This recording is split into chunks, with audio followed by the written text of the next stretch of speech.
Ok, il est écrit, verset 33. Personne n'a vu une lampe pour la mettre dans un coin ou sous une mesure à grain. Non, on la place sur un pied de lampe que ceux qui entrent voient la lumière. Tes yeux sont comme une lampe pour ton corps. Si tes yeux sont en bon état, tout ton corps brille de la lumière. Mais s'ils sont malades, tout ton corps est plongé dans l'obscurité. Fais donc attention à ce que ta lumière ne soit pas obscurcie. Si ton corps tout entier est dans la lumière, sans aucune partie dans l'obscurité, il finira pleinement de la lumière, comme lorsque la lampe éclaire de sa clarté. Pendant qu'il parlait, un pharisien l'invita à venir manger chez lui. Jésus entra dans la maison et se mit à table. Le pharisien remarqua qu'il n'avait pas fait la tradition rituelle avant le repas et il s'en étonna. Le Seigneur dit alors, vous, pharisiens, vous nettoyez soigneusement l'extérieur de vos coupes et de vos plats, mais à l'intérieur, vous êtes remplis de désirs volés et plein de méchanceté. Ce que vous êtes, est-ce que celui qui a créé l'extérieur n'a pas aussi fait l'intérieur? Donnez plutôt en offrande à Dieu votre être intérieur, et vous serez de même en Dieu. Malheur à vous, pharisiens, vous vous acquittez scrupuleusement de la dîme sur toutes les plus petites herbes, comme la menthe et la rue, et sur le moindre légume. Mais vous négligez la droiture et l'amour de Dieu. Voilà ce qu'il fallait faire, sans laisser le reste de côté. Malheur à vous, pharisiens, parce que vous aimez les sièges d'honneur dans les synagogues. Vous aimez qu'on vous salue respectueusement pour les places publiques.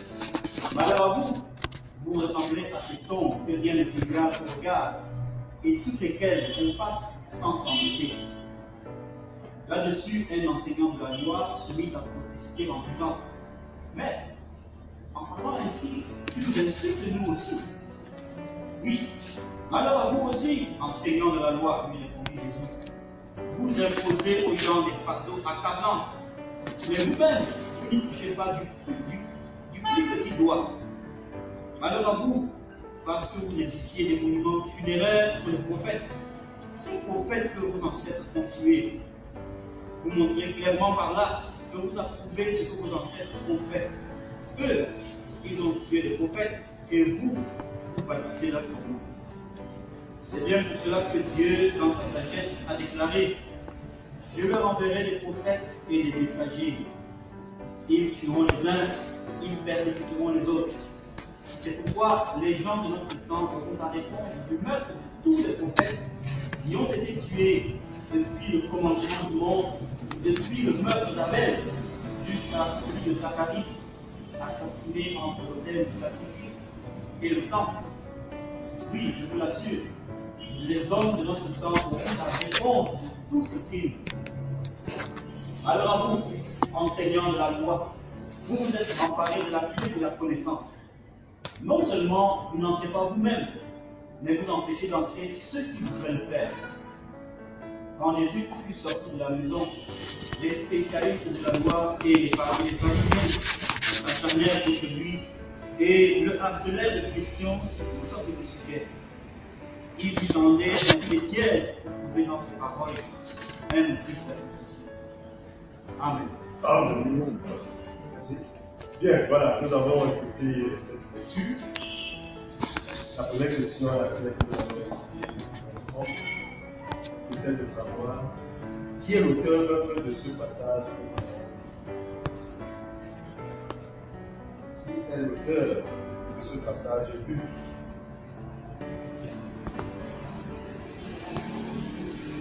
La parole à qui de la parole.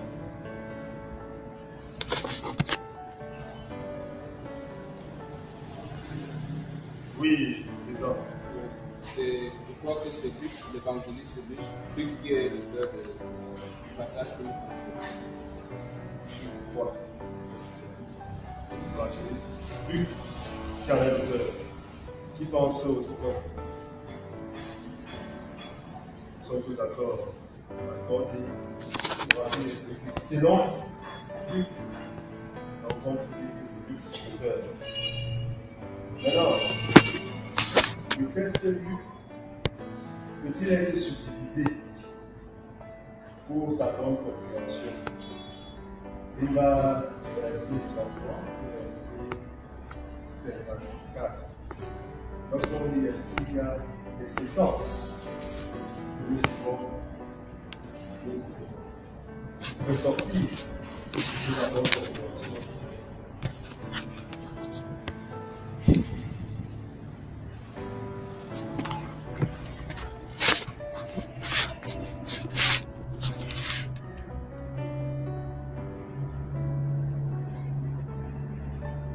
Oui, Jean-Pierre. Et moi, j'en vois deux grandes parties. Deux grandes parties. Oui. Il y a d'abord la partie qui va du verset 33 au verset 37 qui est un peu. On parle de la lumière. Avec une image, puis à partir du verset 37, ça c'est la condamnation du chef de Dieu par le bien jusqu'à la fin. Voilà des grandes parties. Deux grandes parties. Plus bon vraiment.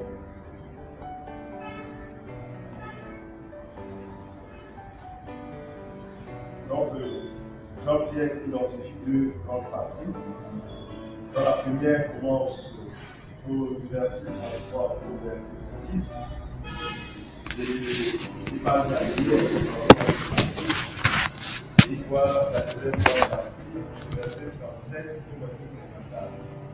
Et il voit le second.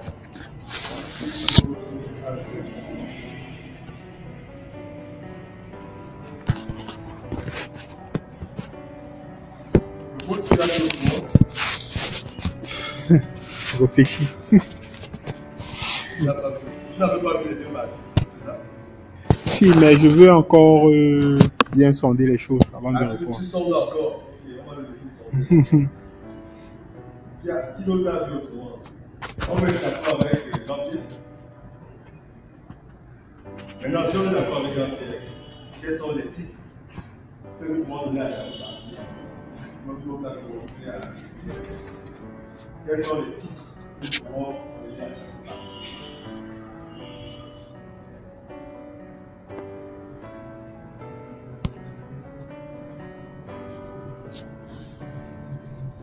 Allez, tu as fait nous.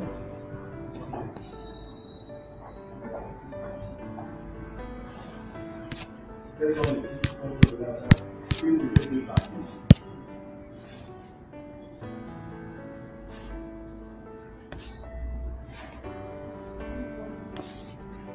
Oui, le droit, oui, le droit.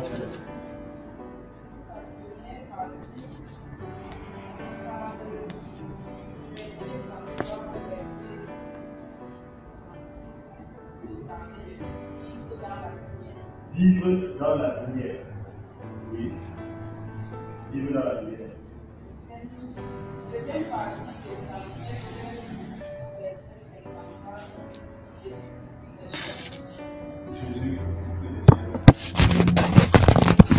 oui, quelqu'un d'autre. Donc, vivre dans la lumière, première partie. Jésus critique les chefs religieux. Deuxième partie. Oui, présent. Je vais essayer avec le niveau de la deuxième partie.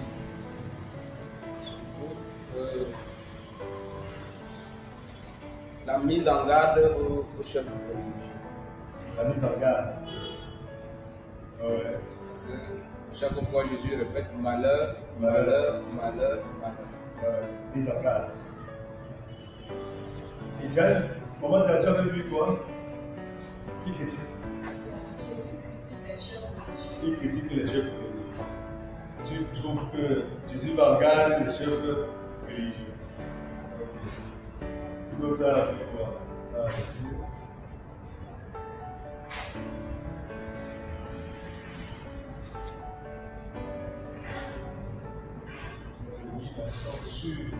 La censure, la condamnation des chefs religieux, n'est-ce pas? Ça veut dire, il critique, il faut être bien qu'on critique. On peut rester tout simplement simplement l'observation de l'utilité. Toi, quand on met en garde, ça veut dire qu'on peut espérer que les gens religieux peuvent. Maintenant, quand on condamne, ça veut dire en réalité c'est le jugement, n'est-ce pas? On condamne, ça veut dire que si tu fais encore ce que tu es en train de faire, voilà la sentence. Je crois qu'on condamne. Oui. Qui veut oui, Jésus dénonce les péchés secrets, les péchés religieux. Jésus dénonce les péchés secrets des chefs religieux. Oui, voilà, maintenant tu obéis. Oui, en fait, je voulais bien comprendre la scission, la séparation. À quel niveau il se situe exactement?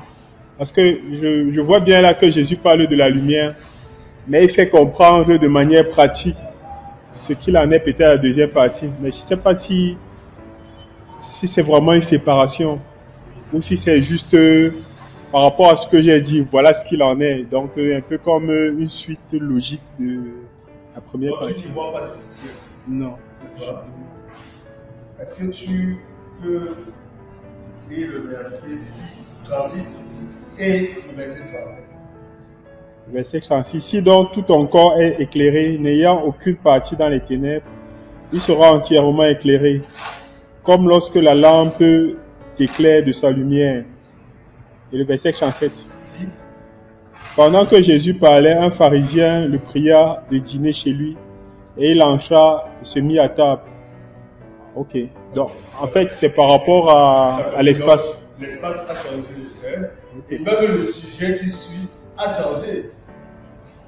Il faut bien voir quand tu faisais un peu ton cours. Oui. Tu vois très bien les transitions, comment on traverse une période Ok. pour attaquer une autre. Tu vois bien qu'il y a scission là-bas. Ok. C'est pas dans le même contexte. Il est maintenant en train de manger. Il a invité à table. Ok. Très bien.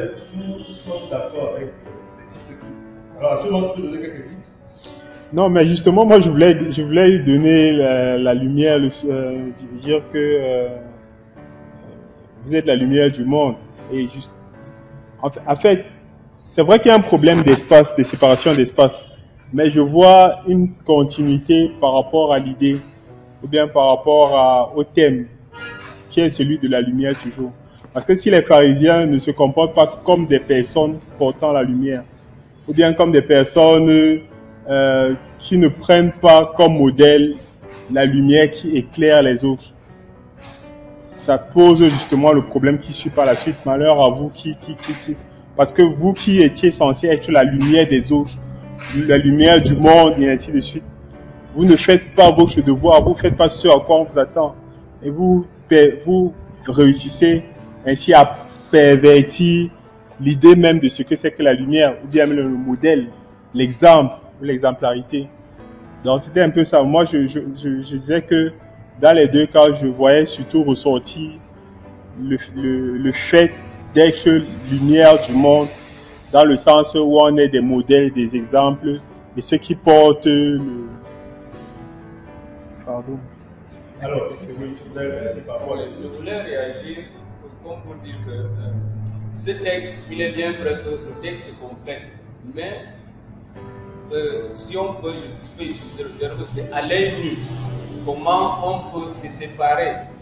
Parce que le texte, si c'est complet.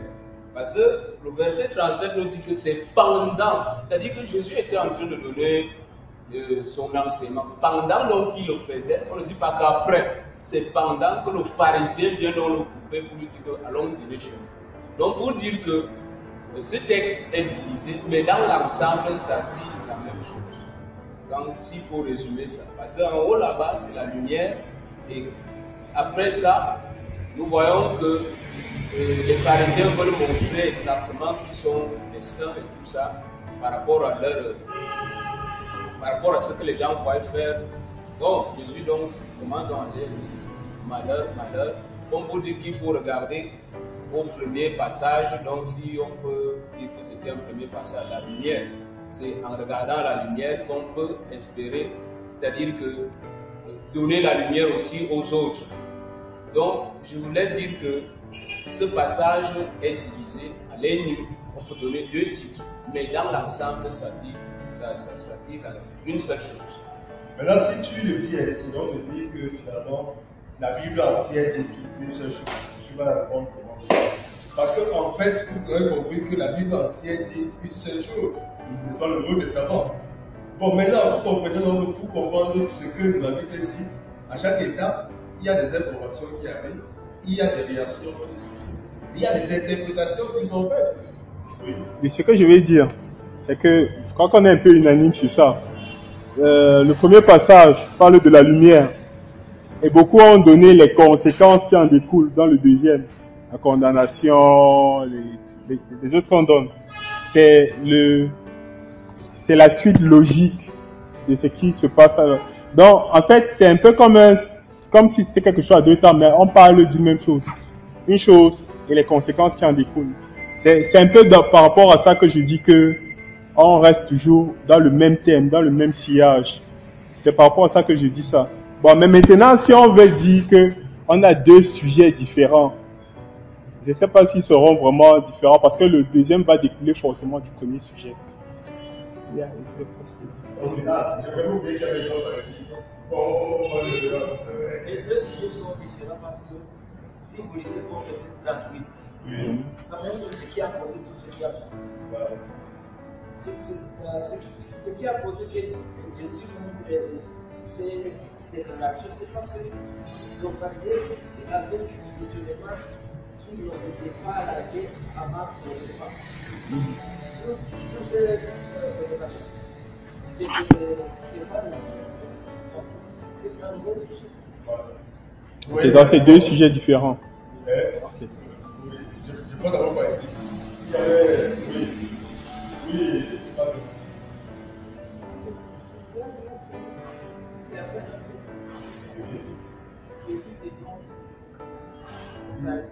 Oui, c'est pas ça. Parce que la vie montre d'abord ce que c'est que l'exemple le montre. Voilà. Et dans le second temps, il montre que ceux les dirigeants, ils ont, comme on peut dire, celui qui double face. Ils présentent ceci, mais au fond, c'est pas ça. Donc, je crois que c'est cet aspect de l'hypocrisie de dire ce qu'on n'est pas. Ou bien demander aux autres de faire ce que nous-mêmes on fait. Ils le dénoncent.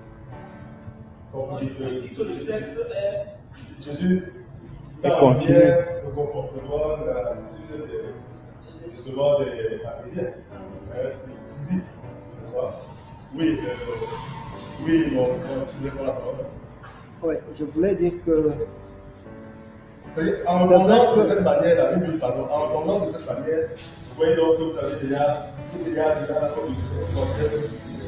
la première question. Parce qu'il fallait déjà faire la distinction avant de voir maintenant quel rapport peut. Merci. Il est possible de voir deux différentes parties. Cependant, j'étais en train de réfléchir sur l'idée de nos frères. C'est une idée qui est profonde et ils peuvent avoir raison, tout en gardant l'idée générale, mais aussi en gardant les détails. Parce que quand on lit un peu plus haut dans le verset qui précède, donc le verset que nous n'avons pas lu aujourd'hui. Oui, voilà. Oui. Le verset 32. Oui, le verset 32. Parce qu'il sort. Jésus a refusé le miracle aux gens et il a parlé de Jonas. Et puis le verset 32, les hommes de Ninive se dressaient lors du jugement avec cette génération et la condamneront, pardon, parce qu'ils ne se sont pas repentis à la prédication de Jonas. Et voici, il y a plus que Jonas. C'est Jésus qui se présente. Il y a plus que Jonas. C'est Jésus, n'est-ce pas? Et puis dans le verset 33, personne n'allume une lampe pour la mettre dans une cachette ou sous le boisseau. Donc, les frères peuvent déjà avoir l'idée de penser qu'il s'agit de Jésus. Parce que son enseignement est vraiment public, et il est la lumière. Et il parle de l'œil. Donc, si l'œil ne peut pas voir cette lumière qui est Jésus, alors c'est pourquoi ils disent que les pharisiens n'ont pas vu cette lumière. Alors, même s'il y a changement de cadre, des cadres topographiques, des lieux, Jésus revient en quelque sorte à l'enseignement, il les condamne parce qu'ils n'ont pas vu la lumière, ils n'ont pas vu Jésus. C'est pourquoi j'étais en train de dire que leur idée n'est pas vraiment très... C'est quand même profond, mais il peut y avoir une certaine logique. Tout à fait. C'est pourquoi on disait, si vous voyez bien comment on mène notre étude là, nous avons commencé à subir le test. On a vu 2 temps forts, n'est-ce pas? Et nous avons donné les titres à chaque partie. Maintenant, ayant compris ça ici, on ne s'arrête pas là. On cherche à savoir, est-ce qu'il y a une relation? Et c'est là, il est en train déjà d'ouvrir en réalité la réponse à une autre question qui serait venue. Est-ce qu'il y a une relation entre les 2 parties? Parce que Jésus est en train de mettre sous lumière l'attitude, justement. Oui, c'est ça.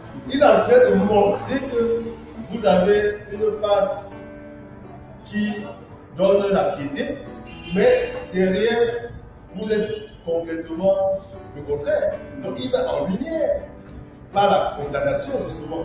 Et vous voyez, et là, on est tous d'accord. Vous voyez, là, on est d'accord. Mais à la question posée, comment on peut s'utiliser, on ne peut pas encore tomber à pic. Tel qu'ils ont, il a voulu dire. C'est quand on évolue maintenant, on se rend compte que maintenant, il répondait à une question qui devait venir par la suite. Et nous sommes tous d'accord là maintenant. C'est-à-dire, premier élément, Jésus parle de la lumière. Deuxième élément, il condamne l'attitude des hypocrites. Et maintenant, la relation entre les deux, c'est qu'il met en lumière. Et la lumière revient de cette manière. Bon, maintenant, quand on a dit ça, on a compris. C'est là. On peut se poser la question. Qu'est-ce que le passage lui dit? Qu'est-ce que le passage lui dit?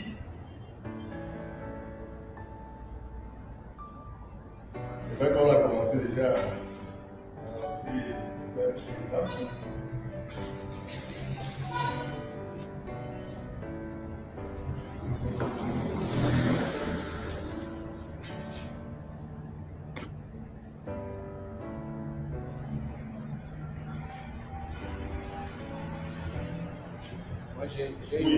J'ai une question. Oui, j'ai une question là au verset 37. Il dit, pendant que Jésus parlait, un pharisien le pria de dîner chez lui et il entra et s'est mis à table. Je me pose la question, comment ça peut-il se faire que Jésus qui est en train de donner un enseignement, c'est-à-dire quelqu'un vient vu le couple, il le dit, bon, allons dîner chez nous. Et si c'était un piège, parce qu'à la suite, nous voyons au verset 38, pendant que Jésus se met à table, il ne lave pas ses mains, et puis on commence à le critiquer qu'il n'a pas lavé ses mains. Est-ce que c'était un piège? Ou bien c'était parce que l'enseignement là était déjà en train de leur donner des raisons qu'il fallait empêcher de ce qu'il continue à donner cet enseignement? Parce que quelqu'un est en train de prêcher, et quelqu'un vient là où dit, bon, pasteur, allons d'abord manger quelque part, et vous sortez immédiatement. Parce que depuis là, vous êtes en train de prêcher. Autrement, il donne plus d'importance à la nourriture qu'à l'enseignement. Donc, oui, la question est posée. Hein? Moi, je suis un peu étonné de savoir comment on peut savoir qu'il est sorti immédiatement. La Bible ne nous dit pas que, bon, comme quand il a dit ça, Jésus a encore donné enseigné pendant 3 minutes. Mais ce qui est sûr, il n'est pas sorti immédiatement. Dans tous les cas, Jésus savait jusqu'à quel moment que je vais maintenant répondre à l'invitation. Parce que qu'est-ce qui justifie qu'il n'est pas sorti? Donc, C'est ce que Jésus parle. Donc, le moment que Jésus n'est pas sorti immédiatement, on a fini la phrase avant de sortir.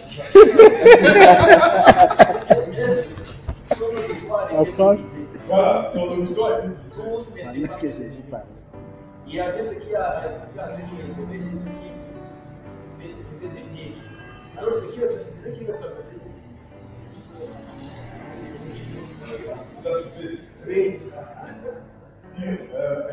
la soufflé. C'est probablement une invitation à laquelle il a répondu après. Vous savez, ça,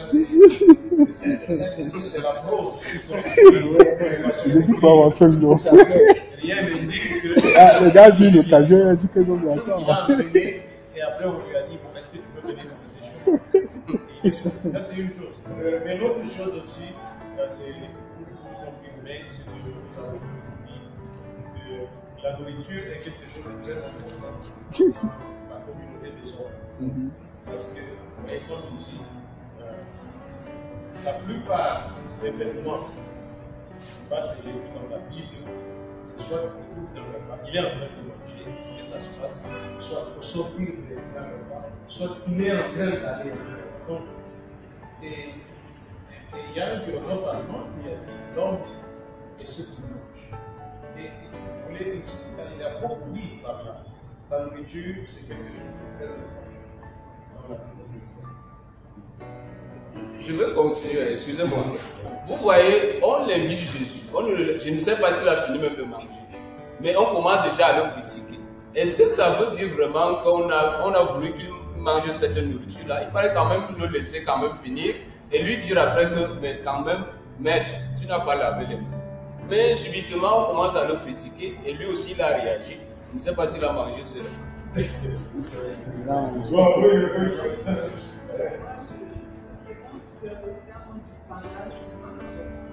C'est seulement pour montrer le fait que son enseignement a touché quelqu'un. Parce que le fait qu'un pharisien invite Jésus, pharisien, ça veut dire qu'il était un responsable de la religion. Et c'est un responsable-là qui était en train de discuter la nouvelle doctrine. Maintenant, le fait que l'un d'eux quand même l'invite sur lui, ça montrait que le message qu'il venait de donner l'avait touché. Donc moi, je vois que c'est plutôt cet élément que la Bible veut ressortir. Que comme il était en train d'enseigner, quelqu'un a été touché par l'enseignement-là. Il a écouté. Et puis, dans le contexte juif et peut-être africain, quand on écoute certaines conditions, on peut poser. Parce qu'en journée, on travaille, chacun a vraiment rien, alors mais les Camerounais, nous allons prendre. Le plus souvent, c'est pour poser à chaque fois, poser même des questions qu'on ne peut pas poser. Bien, maintenant tu as posé la question de savoir si c'était tendancieux, si jamais lui il avait. Mais on dit bien, c'est quand il a vu Jésus mangeant sans faire des additions, que du coup il a été étonné, et dans son étonnement, Jésus peut qu'il dit dans les pensées, parce qu'il a. Si on lit le verset 38, c'est ça? Oui. Voilà, on dit que le pharisien vit avec étonnement qu'il ne s'était pas lavé avant le repas. Ouais, le 39 dit évidemment que le Seigneur lui dit, vous, pharisiens, comme vous dites que, par rapport à la version du second, qu'il n'a pas fait des observations dans le sens à dire, tu n'as pas lavé, tu vois, il a observé, il était étonné. Donc les gestes qu'il a dû faire dans le tournoi a amené Jésus, je ne sais pas si a amené Jésus justement à commencer cette série de condamnation. Mais Jésus a fait expressément. Il a fait expressément parce que quand vous avez chez quelqu'un, vous savez, c'est des manières de ça. Là où on emploie les métiers de la culture, il faut que quand tu veux qu'il te demande pourquoi tu es comment il faut qu'il te demande pour le faire. Pourquoi tu me dis pour l'autre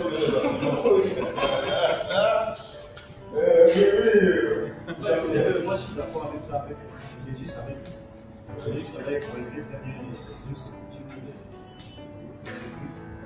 et je crois que ça allait dans le sens de la continuité justement de cet enseignement. Il fallait aller complètement dans le même partie, on voit qu'il s'adresse à toute une génération.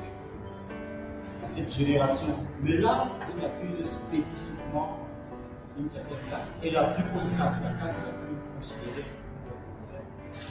Donc, c'était à la présentation justement souvent que il a fait. Et puis aussi, je voudrais dire que lorsque le pharisien invite Jésus, même les pharisiens même reconnaissaient Jésus comme un maître. C'est-à-dire que dans sa parole, dans ses actes, même les pharisiens le reconnaissaient après tout comme un maître et un grand maître. Et c'était dans la culture orientale, comme on dit ici, c'est un honneur que d'inviter une nationalité à marcher. Donc, peut-être qu'il y avait des mauvaises intentions, peut-être qu'il n'y avait pas de mauvaises intentions, mais le simple fait d'inviter un maître à sa table, c'est un grand honneur. C'est un grand honneur. Donc, peut-être qu'il n'y avait-il pas de mauvaises intentions, simplement le fait d'inviter quelqu'un qui a cette orale, c'était déjà un grand honneur. En tout cas, ce qui est certain aussi, le test ne nous a pas dit qu'il y avait. On pense qu'on peut penser que une fois qu'il aurait suivi Jésus dans cette déclinaison, immédiatement il s'est senti mordu. Vous savez que ce soit la religion, le judaïsme, l'islam, et même le christianisme, c'est des religions prosélytistes, c'est-à-dire qu'ils recrutent les membres. C'est-à-dire qu'on pouvait dire voilà une pharisienne qui s'est préparée à rentrer à la suite de Jésus. C'est-à-dire qu'en mettant, mais seulement quand il arrive à table, si Jésus avait en réalité pendant qu'il mangeait fait exactement ce qu'il faisait, il aurait pu faire des accrochés à lui, peut-être qu'il aurait souvent oublié les rites. Le judaïsme leur a dit. Donc il se trouve qu'il était surpris que ce ne soit pas ça. Et comme c'était des gens assez formels dans la manière extérieure, il n'était pas plus compris. C'est en cela maintenant que Jésus lui-même va commencer à les remettre. Il ne les caressait pas. Il ne prend pas les conversations. C'est pour qu'il est allé directement pour dire à chacun que c'est. Tu fais la parole, tout le monde fait quand même la parole de la vérité. Mais en réalité, tu es toi-même très loin de vouloir donner un exemple. Parce que ce que tu dis n'est pas justement ce que tu dis. Et on peut penser, oui, il comprend. Je crois qu'il y a aussi, le Seigneur en acceptant l'invitation, il y a un vaste champ d'évangélisation là. Parce que d'abord, il n'y avait pas un seul pharisien. Il y avait plusieurs scribes. Parce qu'il se trouve que quand Jésus commence à parler aux pharisiens, alors un scribe lui dit, mais en parlant ainsi, tu nous outrages aussi, nous. Et puis alors que vous aussi. Donc, c'était un vaste champ d'évangélisation. Et ce sont ces personnes-là qui tenaient le peuple en captivité pour le peuple connaître la vérité. Donc je crois que même si le Seigneur vraiment était en train d'aviser le peuple, il ne pouvait pas laisser cette occasion-là. Donc on l'invitait, il y avait plusieurs pharisiens et plusieurs scribes, c'était un bon champ vraiment d'évangélisation. Il a condamné. Oui, oui. Je pense que, comme le grand vient de dire, je pense que ce repas qu'on a invité Jésus d'aller manger dans la maison de quelqu'un, au lieu que ça soit seulement cette personne et sa famille, mais il y en avait beaucoup. Donc, c'était aussi, peut-être qu'il voulait que Jésus leur parle à côté, pas avec d'autres personnes. C'est ça l'hypocrisie. C'est ça. C'est ça l'hypocrisie. Ils ne veulent pas que les gens dehors entendent ce qu'on va leur dire. Donc, il faut l'amener là où nous serons seuls avec lui. Comme ça, ce qui va nous dire là, ça va rester avec nous. Malgré cela, il leur a dit quand même la vérité. Il leur a dit la vérité. Il les a condamnés. Il les a mis en garde. C'est ce que nous avons dit là. Alors, je trouve que. Oui, tu voulais dire. Mais ils n'ont pas accepté. À la fin, là, nous voyons que plutôt ça les a choqués, même au point de laisser Jésus et de lui poser encore des questions pour lui tendre les pièges. Les versets 53 et 54. Donc, ce n'était pas vraiment un bon entretien là-bas. Je ne crois pas que vraiment Jésus a fait sa part, mais je ne crois pas que les pharisiens c'est assez intention. Parce que quand on dit la vérité, oui. Ça vous fait mal et vous voulez vous défendre. C'est ça. Les gens n'aiment pas la vérité. Pourquoi tu nous as dit la vérité? Et donc on cherche maintenant les prétextes pour dire que non, ce que tu as dit, ça ne nous regarde pas, ce n'est pas vrai. Mais c'est la vérité. Mais malheureusement pour eux, ils ont été condamnés. Bon, maintenant, quand nous avons dit ça, il faudrait peut-être qu'en ce moment-ci, à l'heure actuelle, on essaie d'identifier les éléments que Jésus reproche, les actes que Jésus aux pharisiens. Et c'est ça qui va nous permettre d'entrer dans notre dernière partie. On recense d'abord ce que la Bible dit et ce que Jésus a dit. Et maintenant, on va passer à la dernière partie. Que nous dit effectivement le texte. L'hypocrisie et la méchanceté. Et ça se manifeste comment un peu? On peut dire un peu comment ça se manifeste. L'hypocrisie là. C'est un gros mot, non? C'est un gros mot, non? Pour eux, ils tenaient compte de l'extérieur alors que l'intérieur. Voilà, c'est ça. Ça y est, pas sincère. En donnant la dîme, en faisant tout ce qu'il fallait, mais à l'intérieur de même, c'était resté. Voilà. C'est ça. Donc, c'est tout autre. Qu'est-ce que Jésus, valeur. Il a même parlé, n'est-ce pas, aux docteurs de la loi, c'est-à-dire les enseignants. Parce qu'il venait aussi penser qu'il va être banni. Il y avait le culte de la personnalité insurmontable. Ça, on peut résumer ça dans le mauvais. On va dire au verset 43. Validez parce que vous aimez le siège, l'honneur, d'accord, les premières places, excusez-moi, vous aimez qu'on vous salue, voilà, c'est ça.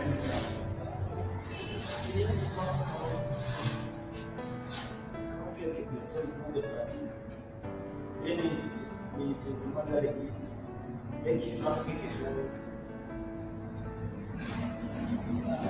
ce qui ne laisse même pas ce sont eux qui critiquent. Voilà l'hypocrite. Et Jésus, en condamnant, il a pas condamné qui lui donne la vie et de toutes choses. Il a dit, ça va, mais il fallait ajouter ceci.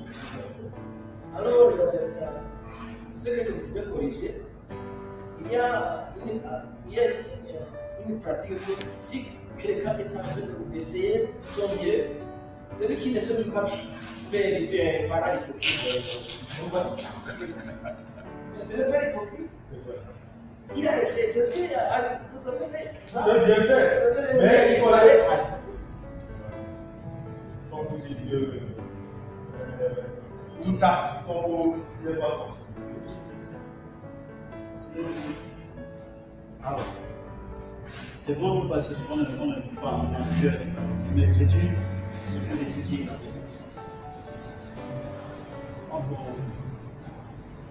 regardez-nous. Tu as l'actualité de ce passage. Tu as l'actualité de ce passage. Bon, c'est vrai que c'est pour ça que je peux regarder. Si tu regardes, tu as l'actualité. C'est-à-dire que, est-ce que le Seigneur, comment je vais exprimer ça? Parce qu'on essaye. Vous voyez, celui qui va à l'église, on n'est pas obligé d'aller à l'église. On n'est pas obligé de venir à l'église. Personne ne nous suit. On n'est pas obligé de faire tous les services qu'on fait. Mais est-ce que si le Seigneur a guéri là, il va traiter les gens du dehors avec une certaine. Parce que quand on regarde les deux parties, les autres là, c'était un peu cool. Mais avec les gens dans l'église, les gens qui sont au contact de la loi, comme nous, il a été très dur. Pourtant, ils essayaient de payer leur dîme. Bon, ils essayaient quand même. Ils se battaient. Se battaient, comme on dit. C'est vrai que bon, on va pas aller regarder dans le cœur. Quand il va atterrir là, il va nous regarder là, il risque de nous traiter à l'autre. Parce qu'on se bat quand même, mais nous tous on reconnaît quand même qu'on n'est pas parfait, non? Mais alors, parce que, est-ce que parmi ces pharisiens, il n'y avait pas donc des gens qui essayaient, c'est-à-dire qui étaient dans le sens que même dans le cœur, ils essayaient quand même? Mais d'ailleurs, Jésus a dit, à qui on a beaucoup donné, cela demandé aussi beaucoup de. C'est ça, c'est ce que nous disons, nous qui disons que nous sommes les conducteurs du peuple, nous allons juger sévèrement parce qu'il y a des choses que nous ne sommes pas censés faire. Nous devrions avoir une révélation plus grande. Donc c'est tout à fait normal. Il a beaucoup donné, il le sera aussi. Merci. Et toujours monsieur. Oui, merci.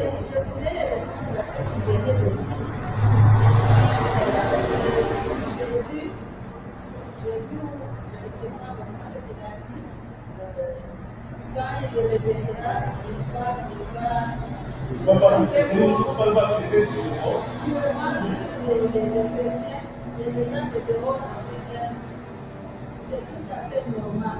Parce que c'est lui de dehors. Lui, il ne sait même pas. Il ne connaît même pas ce qu'il faut faire. Mais toi, tu connais tout, mais tu ne le fais pas. Donc, voilà pourquoi il va nous frapper fort. Parce que nous connaissons la vérité, mais nous refusons cette vérité. Mais les gens de dehors, ils ne connaissent pas la vérité.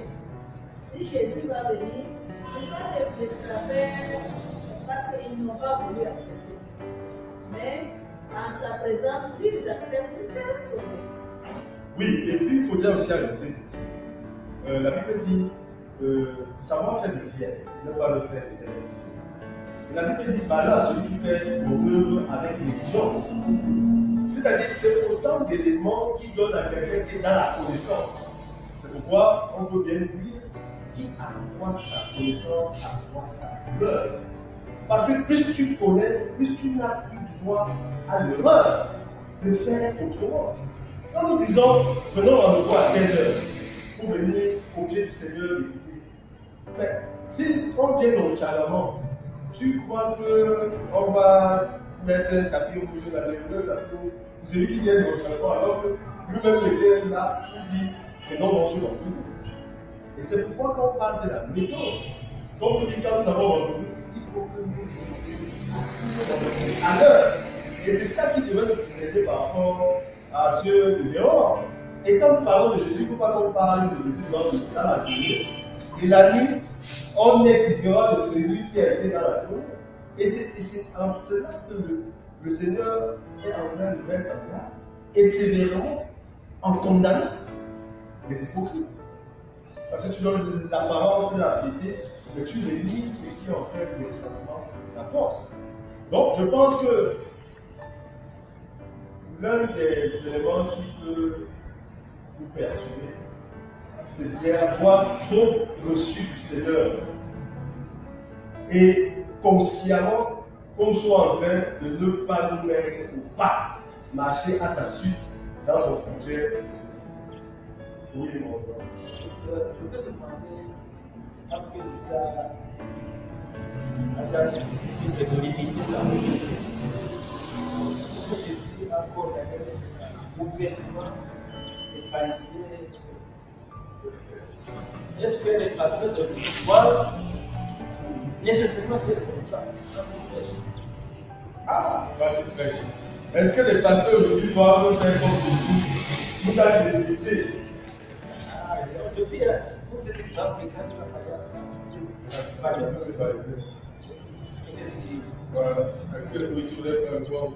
Bon, je voulais finir avec la question de Jean-Pierre d'abord, parce que il a posé aussi un autre problème, celui de savoir si, par exemple, parmi les pharisiens, il n'y en avait pas qui étaient, en fait, qui voulaient quand même servir Dieu, d'une certaine façon. Je crois qu'il y a eu des gens comme Nicodème, par exemple, qui avaient peur de s'affirmer, n'est-ce pas? Mais Nicodème avait quand même, on a vu dans la Bible, qu'il avait de la considération pour Jésus. Et quand il va rencontrer Jésus de nuit, il lui dit que nous savons que tu es un maître venu, ainsi de suite. Bon, la suite maintenant.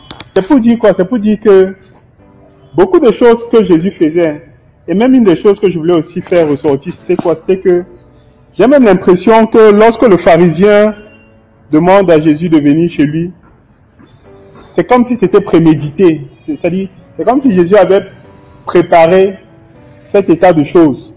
De sorte que dès que c'est arrivé, il n'y a même pas eu d'hésitation. Il est allé pour compléter l'enseignement qu'il avait donné au préalable. Donc, je voulais faire savoir que, je voulais juste faire ressortir le fait que il y a des personnes comme les pharisiens. Les pharisiens connaissaient beaucoup de choses. Et ça, les pharisiens même pouvaient connaître même qui est Jésus. Mais ils étaient dérangés en fait, ils étaient embêtés. C'est pour ça que quand Jésus donne la plupart de ses enseignements, les pharisiens prennent ça sur eux. Ils prennent ça comme si c'était une attaque qui était dirigée directement contre eux. Quand Jésus va donner la parabole du vigneron qui envoie des serviteurs dans sa vigne et jusqu'à envoyer son fils, les pharisiens comprennent parfaitement de quoi il retourne.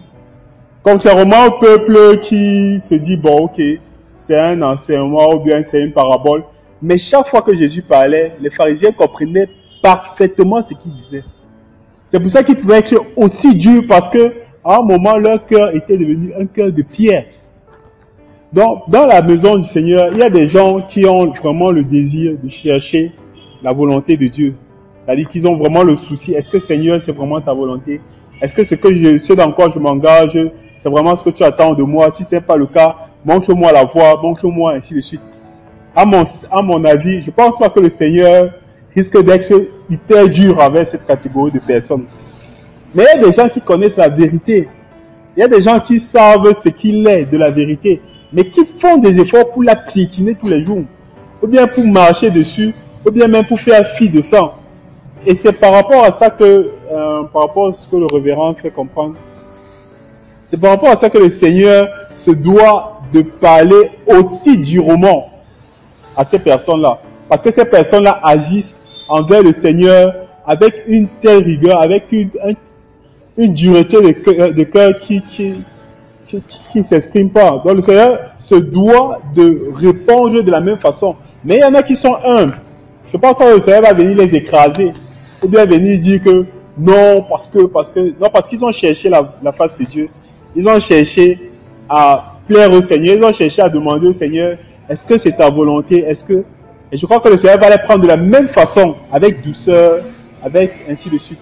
Je dis ça dans le cadre justement, que ce soit des pharisiens ou bien de l'église d'aujourd'hui, c'est des situations qu'on retrouve et dans lesquelles le Seigneur saura comment s'y prendre. Donc pour ceux qui cherchent vraiment à faire plaisir au Seigneur, je ne pense pas qu'ils s'attendent à ce que le Seigneur vienne les écraser avec dureté de cœur et tout ça. Maintenant, est-ce que les pasteurs aujourd'hui peuvent donc utiliser ce genre d'engagement pour revendre l'œuvre des fidèles qui seraient en train de se pavaner dans la marche avec le Seigneur? C'était ça la question. Même pour... Je dirais oui, dans l'esprit. Oui, dans l'esprit, oui. C'est-à-dire qu'on ne peut pas peut-être suivre la même forme que Jésus, mais l'esprit qui est là, c'est la condamnation. Donc, on doit condamner ce qui n'est pas bon. Clairement. Très bien. Oui, mon frère, tu voulais prendre aussi la parole. Oui, parce que bon, il y en a des groupes de Pierre Jésus était dur, mais il n'a pas été dur parce que envers les pharisiens l'esprit, parce que lui seul connaissait la gravité de ce que les pharisiens et les scribes faisaient au peuple. Il a pris un exemple de la tombe, parce que la loi disait que quand tu es en brousse, si tu travailles, tu piétines une tombe, tu deviens impur pendant une semaine. Tu touches les ressourcements sans même le savoir, tu es impur. Mais il se trouve que Jésus seul connaissait la gravité parce que les pharisiens étant impurs, tous les gens qui venaient à leur contact, croyant même venir chercher la pureté, eux ils rentraient impurs. Donc quand tu venais avec une maladie, toi tu rentrais avec deux. Or, les gens ne le savaient pas. Eux, ils savaient seulement que voici nos enseignants, ce sont ceux qui sont. Alors qu'en venant vers eux, seulement le salut comme ça, tu devenais impur. Alors que peut-être en venant vers lui, tu ne deviens même pas impur. Et Jésus savait donc qu'à travers leur souillure spirituelle, ils étaient en train de contaminer cela à tous les gens qui avaient contact avec eux.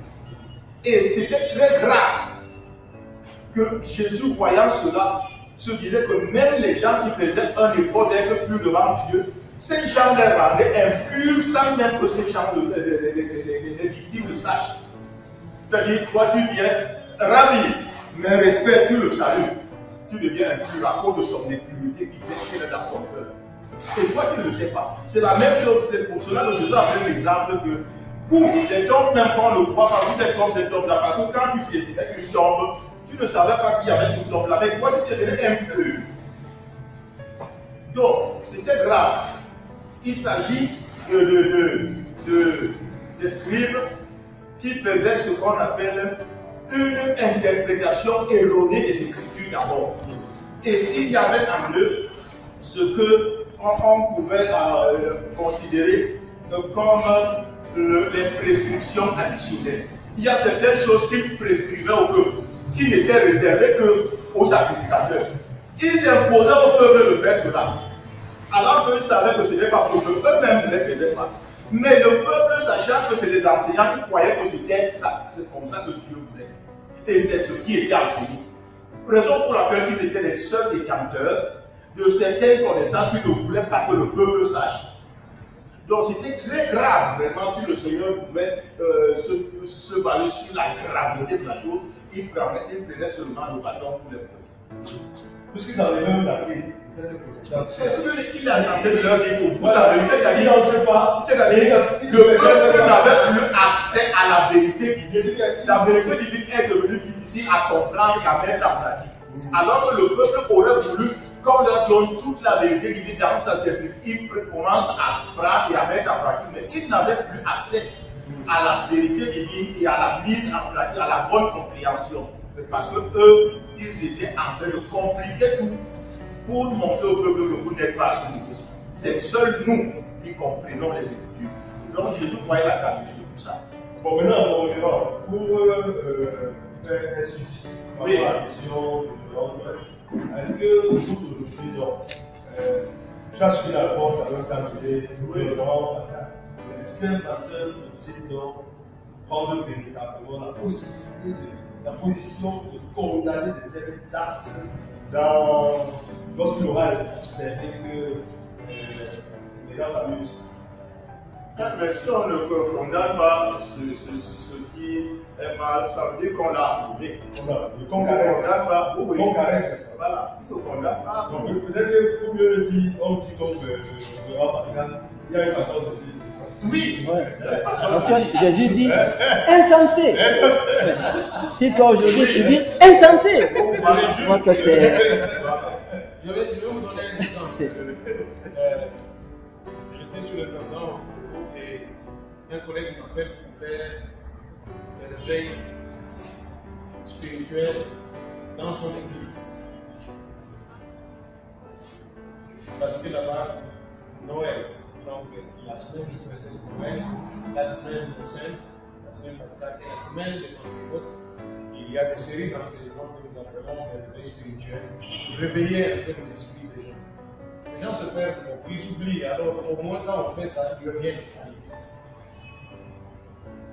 Et à la fin de tous les enseignements, on fait l'invitation aux cœurs qui ont été touchés pour venir. Et dans le groupe de personnes qui sont arrivées là, nous on est là, à chair, avec lui, et il y a une trentaine de personnes qui viennent s'associer là. Et lui, il sait, il voit dans le groupe, il y a une femme qui est réputée sorcière. Ah. Et il n'a pas pu se contenir. Il s'est levé. Non, pas toi. Alors,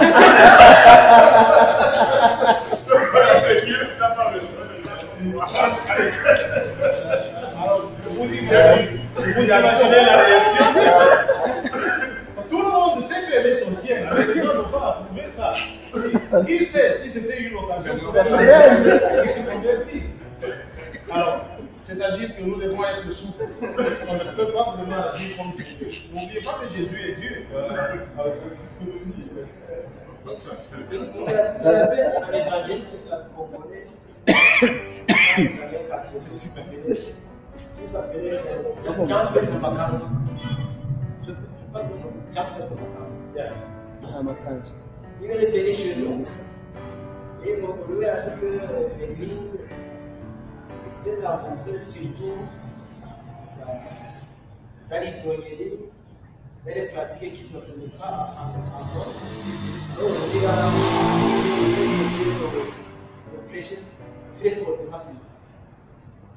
Alors il a dit que un cochon avait cette air dans la peau. Et il a expliqué. Un chien, c'est ce qu'il a promis. Et il a expliqué. Alors quand il a fait comme ça, toute la conversation est sur le pied.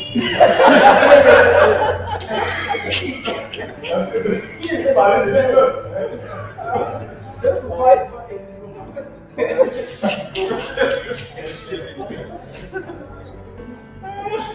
il nous insulte. Je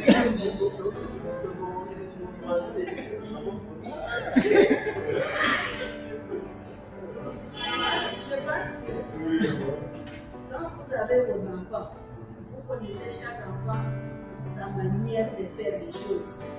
Le comportement de ton enfant, tu connais. Et c'est à toi, en tant que père, de prendre l'enfant, de mettre là, pour le corriger, pour l'aider, et puisse grandir. C'est la même chose avec le Christ.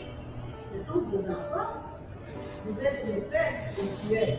Et vous connaissez chacun avec sa façon de faire. Donc, c'est mieux vous l'inviter, parler avec lui, donner des conseils et prier aussi pour lui. Et de venir là-bas. Même si moi, je sais que vous parlez de Jules, je vais me lever partir. Parce que je sais qu'aujourd'hui, c'est Jules, demain, ça sera moi. C'est très ça. Jésus a dit comme ça parce que lui-même, il était Dieu. Et même si les pharisiens s'entêtaient, ils le savaient.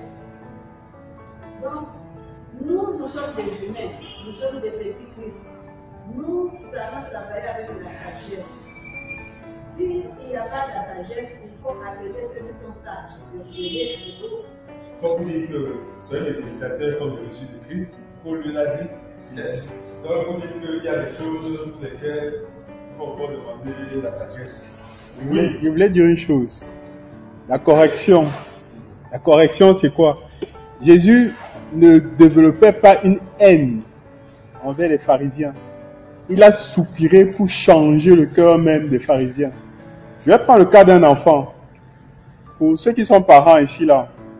Généralement, quand vous tapez un enfant, et quand vous le tapez avec haine, vous voyez le résultat qu'il y a.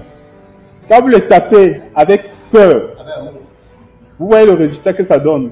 Quand vous le tapez parce que vous voulez effectivement le taper avec amour, dans le sens de le corriger, vous voyez le résultat aussi que ça donne. Donc, je vais dire ici là quoi? Je vais dire que le fait même d'être parfois dur avec quelqu'un, c'est pas parce qu'on le déteste, mais c'est même parce qu'on l'aime tellement. C'est parce qu'on veut tellement le voir changer, on veut tellement. Donc, lorsque vous êtes responsable, n'ayez pas peur de corriger durement quelqu'un s'il mérite d'être corrigé durement. Parce que c'est pour le bien de cette personne. Et lorsque la personne sera changée, ou bien lorsque la personne va comprendre finalement ce qui s'est passé, la personne viendra vous-même vous dire merci. Je vais donner un exemple, une situation qui s'est passée. Il y a un garçon qui est allé voler. On l'a arrêté, on l'a battu et tout. Il a maudit sa maman. Pourquoi il a maudit sa maman? Parce que sa maman était toujours en train de couvrir ces choses. Tout ce qu'il faisait de mauvais, sa maman était toujours en train de dire que non, mon fils, elle cachait, elle couvrait et tout. Et il a dit à sa maman que si tu m'avais corrigé, si chaque fois j'avais fait des bêtises, tu m'avais simplement corrigé et mis sur le bon chemin, je ne serais pas arrivé là où je suis là aujourd'hui.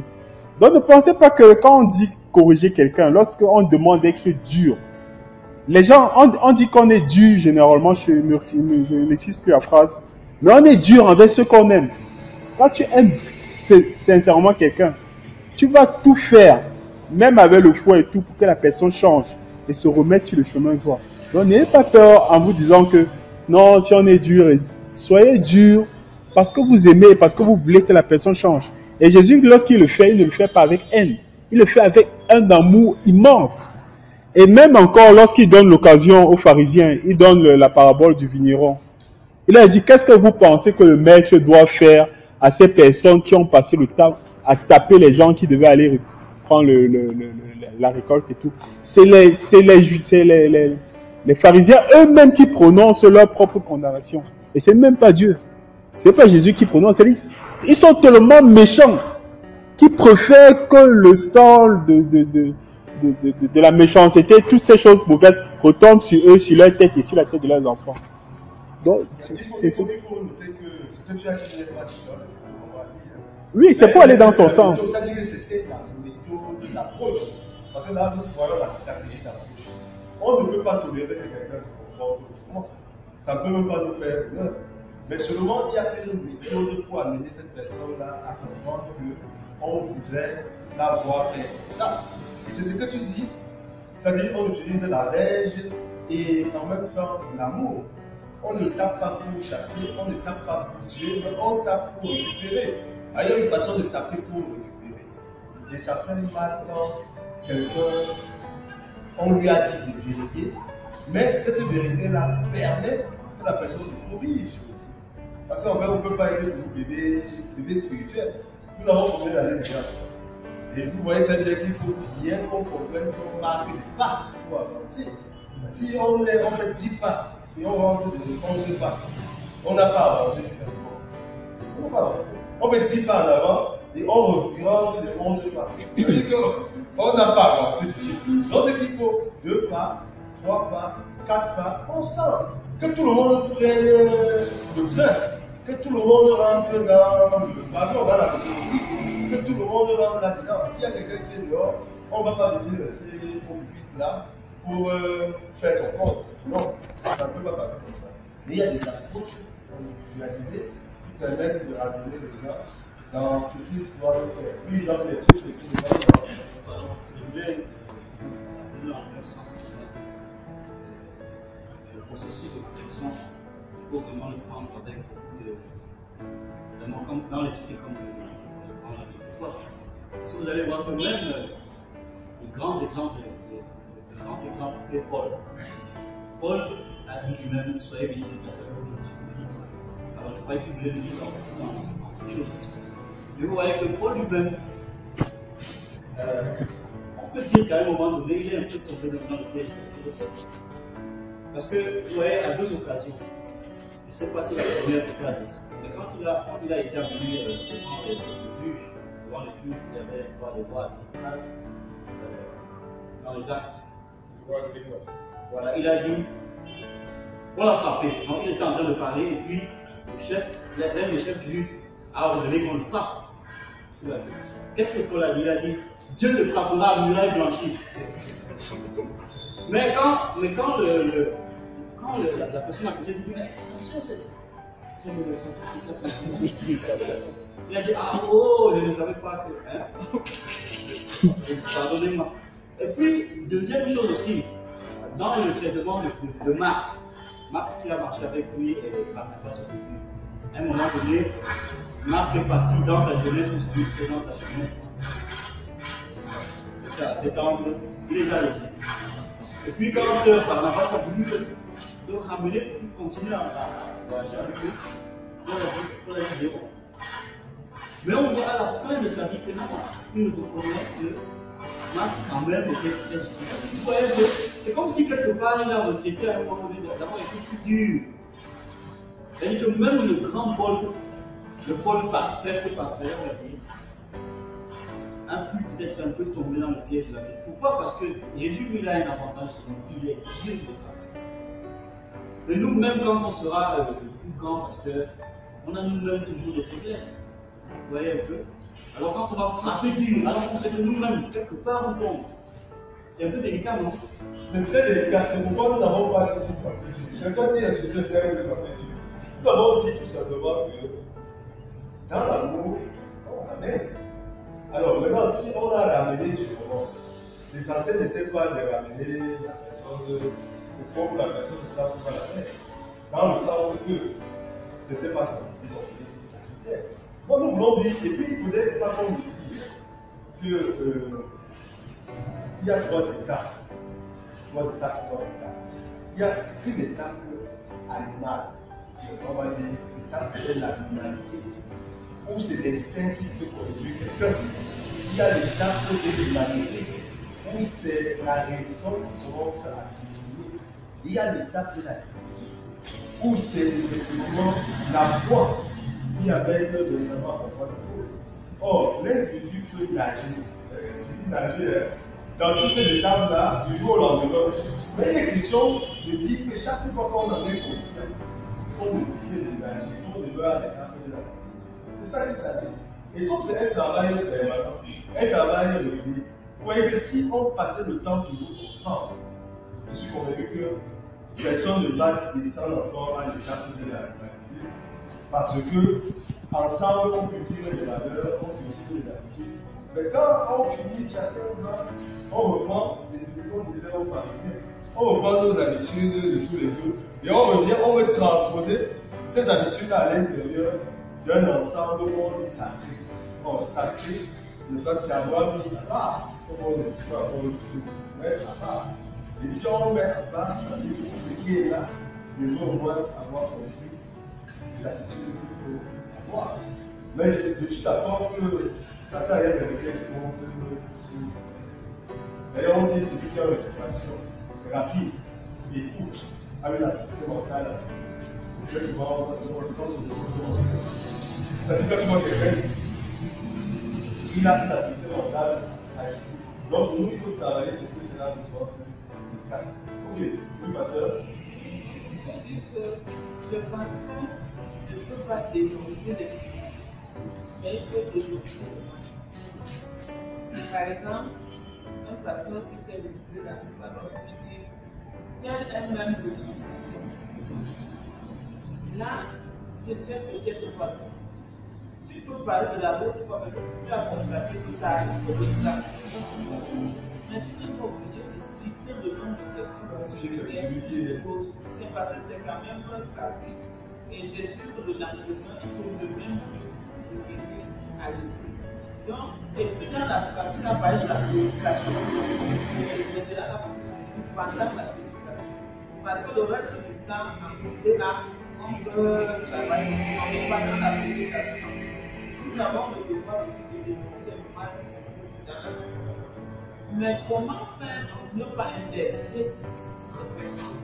Ça, c'est aussi l'activité et l'essai de ce que doit diriger le pasteur. Et c'est des leçons générales. Tu as constaté que j'ai fait un péché particulier.